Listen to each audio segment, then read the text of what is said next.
Hello again, everybody. Welcome to another beer review on Cheer to Beers. My name is Travis, and on this review, we're looking at the third beer that my friend Scott brought back for me from Myrtle Beach. I've had the barrel-aged version of this beer, and I actually reviewed it. And this is Foothills People's Porter. Scott saw my review of this, and so he grabbed me the regular version because I said in that review, you know, I wanted to try it because I never had it. But I had this is the barrel-aged version. You can see on the side there. And I thought that was pretty good. I liked it. It was a little thin for a barrel-aged beer, and it was like very bourbon forward, and it just kind of I couldn't really tell what the initial, you know, the porter taste was, you know, what the base beer actually tasted like.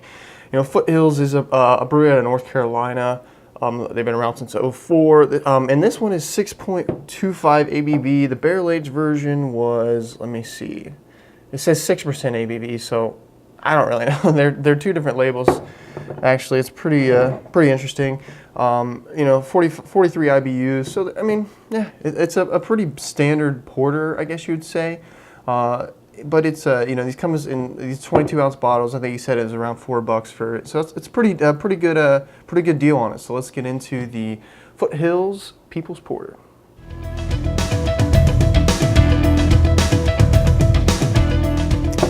As you can see in the pour, it's almost like it pours kind of like a cola would, a huge head. But now that I hold it up to the light, it's really hard to see through this thing. Actually, not even on the edge of the beer can you see through it. The nice frothy head now, kind of sticking to the glass. Overall, looks pretty good. Let's give it a smell.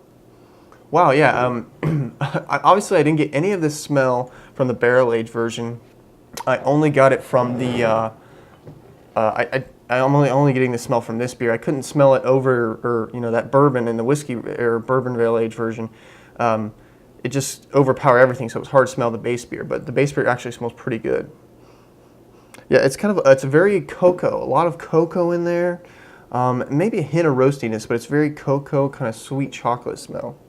Yeah, just a kind of that sweet chocolate, cocoa nibs, just cocoa. Pretty forward in that. That's a lot of what the smell is in this beer. Yeah, and then I'm kind of getting a background, a little bit of coffee roast in there. Nothing that's really crazy. The biggest thing is the cocoa. Overall, I like the smell of this beer.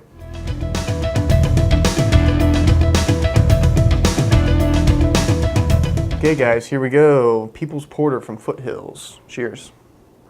Okay, yeah, the taste kind of follows up right with the smell.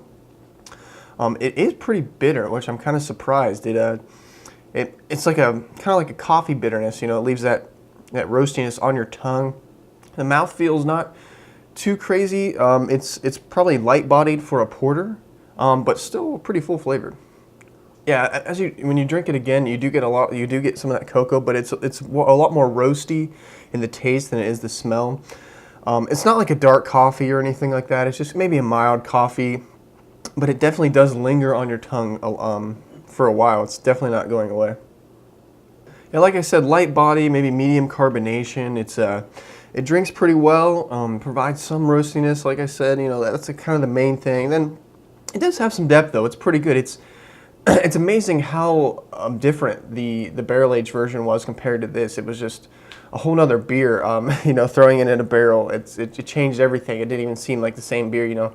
If you blindfolded me and said, you know, gave me these two and said, you know, tell me which is which, I could tell you the difference. But then if you would say, you know, if you blindfolded me and didn't tell me what the beer was, then I would not know that the barrel-aged version is the same base beer as the People's Porter. So let me sip on this one for a little while, and I'll come back with my final thoughts and my rating on People's Porter from Foothills Brewery.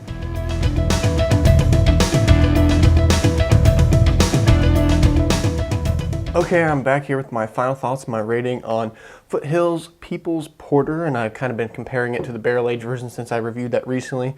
Don't forget to go check that review out. I'm not sure which number it was, but it was pretty recently, so search through the videos and check that one out. And okay, so back to the regular the People's Porter. You know, it hasn't changed a whole lot as it's warmed up. I'm making a bowl of chili, and I actually poured some in. A little hot to be making chili, but for some reason I was craving it. Yeah, so I grabbed some stuff from the grocery and decided to add some of this to it. So we'll see how it turns out. But I would say that you know, this isn't bad. It's a little harsh in the mouthfeel. It kind of it gives you this bitter coffee taste that isn't the greatest because it doesn't have it needs a thicker mouthfeel, I think, to back that up. It has this pretty thin mouthfeel, but it is, if you like a roasty kind of taste, you'd probably enjoy this. It has a, not a huge roast taste, but enough of a roast that if you enjoy it, you would like it. It's maybe a little bit of a chocolate taste in there, but overall it's very it's roasty. That's the main taste that I get in this beer. And as you drink it, like I said, it's kind of harsh. It's not super pleasing to drink. It's not bad. I probably couldn't drink a lot of this. So it's okay. It's not. I wouldn't say it's up there with the great porters, Edmund Fitzgerald, Founders Porter, stuff like that. But it's okay. I think I'm gonna go ahead and I'm gonna give People's Porter let's see, 6 out of 10. Just because this one's not too appealing to me. I probably wouldn't pick this up again. But I'm glad to know what the base beer tastes like compared to the barrel-aged version. Obviously, I like the barrel-aged version more. I think I give that an 8 or a 9 possibly. I liked it, and I think the bourbon is what really made the beer. And this beer, it seems lacking. It's a little too harsh. It's lacking in thicker mouthfeel, thicker body.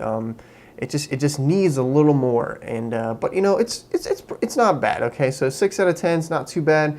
I'd say it's worth picking up and checking out. For one bottle, it's as cheap as it is. Go grab it if you can get some. Probably mostly in North Carolina, South Carolina. I'm not sure how far they distribute, but if you can, go pick some up and check it out, and let me know what you thought. And don't forget to comment, rate, and subscribe. Until next time.